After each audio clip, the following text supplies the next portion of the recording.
Hi, I'm Bill O'Reilly. Thanks for watching us tonight. Walter Cronkite comes clean. That is the subject of this evening's Talking Points memo. After years of news reading and speech making, Mr. Cronkite has finally defined himself. Speaking to the Washington Post, he said, quote, "I would call myself a liberal, but I hope I don't lose my ability to be dispassionate." Mr. Cronkite will begin writing a syndicated newspaper column this summer and says his first one will explain his opinion that most reporters are liberals. Well, that should be interesting.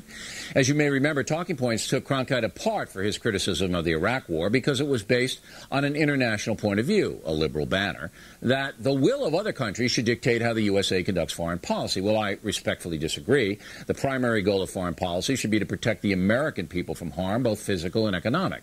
Frankly, I don't really care what the Belgians think. I'll consider what they have to say, but it's certainly not a priority. Cronkite and other liberals like Joe Klein and Newsweek magazine believe President Bush is arrogant in his dealings with the world, and there's some truth to that. But the arrogance, I believe, is born out of frustration with countries like France, who clearly put their business dealings ahead of fighting terrorism. The proof of that is in the Middle East. As Talking Points predicted right before the Iraq War began, the removal of Saddam Hussein has led to concessions from Israel and the Palestinians, and there's now hope some kind of compromise can be reached in this flashpoint region. Israel knows it has more security with American troops in the area, and the Arabs know that Mr. Bush means business, so it is in their interest to settle things down. This, of course, is a tremendous breakthrough that you will not hear the fanatical left mention. They're still banging the weapons of mass destruction drum, which we will deal with in detail tomorrow.